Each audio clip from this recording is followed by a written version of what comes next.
นอนตะแคงหน่อยพ่อ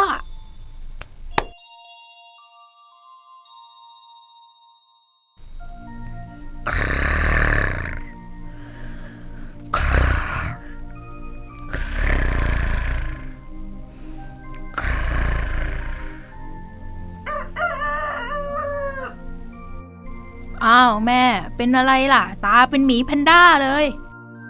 ก็พ่อแหละกรนจนนอนไม่ได้เลยเนี่ยตื่นทั้งคืน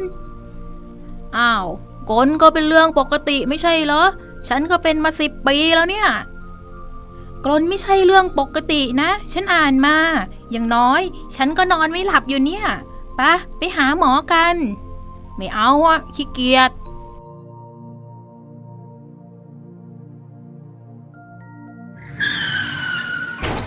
เห็นไหมล่ะกลนจนหลับในแบบเนี้ยนี่ก็ดีแค่ไหนแล้วที่ไม่เป็นไรไปตรวจเถอะพ่อเชื่อแม่เอาไปก็ไปจำเป็นแล้วล่ะไม่งั้นหลับในเป็นอันตรายอีกแน่ๆกลัวแล้วจ้ากรนอันตรายกว่าที่คิดนะคะนอกจากหลับในง่วงมึนทำให้เพื่อนนอนไม่หลับแล้วยังเป็นสัญญาณเตือนของโรคหยุดหายใจขณะหลับอีกด้วยแบบที่รู้สึกว่าหายใจเฮือกๆตอนหลับนะคะอาจจะส่งผลให้ออกซิเจนในเลือดต่ำได้และยังทำให้เกิดโรคเบาหวานโรคความดันโลหิตสูงหัวใจเต้นผิดจังหวะหัวใจวายซึมเศร้าหงุดหงิดฉุนเฉียวง่ายได้อีกนะคะคุณหมอหรือว่าที่ผมเป็นโรคความดันโลหิตสูงอยู่เนี่ยมันจะเกี่ยวกับการนอนกรนของผมด้วยหรือเปล่าครับ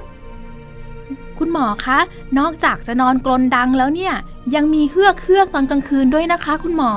หายใจแบบเฮือกอะค่ะแล้วมันเกิดจากอะไรอะครับคุณหมอ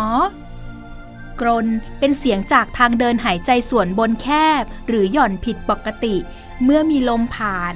แล้วทางเดินหายใจมาชนกันจนเกิดเป็นเสียงกรนจนอาจหยุดหายใจไปอาจทำให้ออกซิเจนต่ำคาร์บอนไดออกไซด์คั่งและอาจมีผลกระตุ้นให้ร่างกายหายใจเฮือกขึ้นมาใหม่ใช่พ่อแม่เห็นพ่อเฮือกบ่อยๆแบบนี้คุณหมอครับแล้วต้องตรวจอะไรบ้างล่ะครับ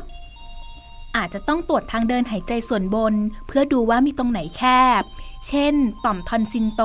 หรือว่ามีโคนลิ้นใหญ่ค่ะหรืออาจจะต้องใช้การส่องกล้องให้ละเอียดยิ่งขึ้นเพื่อดูความหย่อน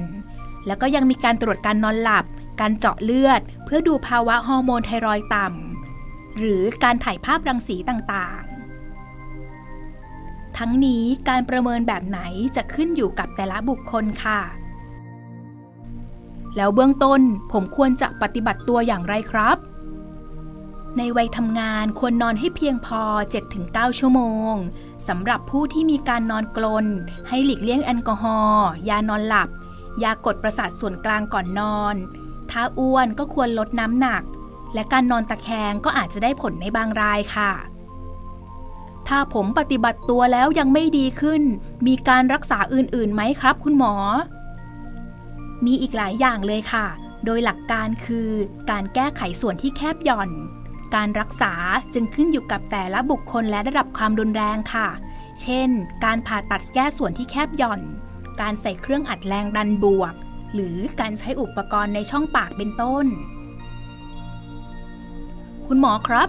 ผลการตรวจผมนอนกรนจากอะไรครับคุณหมอจากการตรวจร่างกายนะคะหมอพบว่าคุณมีต่อมทอนซิลขนาดใหญ่ทั้งสองข้างมาชนกันตรงกลางเลยค่ะมีหน้าล่ะผมเป็นต่อมทอนซิลอักเสบบ่อยมากเลยครับคุณหมอตกเดือนละครั้งได้เลยแล้วถ้าแบบนี้ผมผ่าตัดได้ไหมครับสามารถผ่าได้ค่ะแต่ผู้ป่วยมีโรคประจำตัวความดันโลหิตสูงควรได้รับการประเมินก่อนการผ่าตัดแล้วถ้าผมไม่ผ่าล่ะครับคุณหมอตัวเลขการหยุดหายใจของคุณสูงถึงเกณฑ์ที่สามารถใส่เครื่องอัดแรงดันบวกได้ค่ะผมเลือกจะผ่าก็แล้วกันนะครับคุณหมอ นอนสบายไม่กลนละฉันก็นอนสบายไม่มีคนกลนมากวนใจละรู้งี้ไปหาหมอตั้งแต่แรกเนาะแม่เนาะ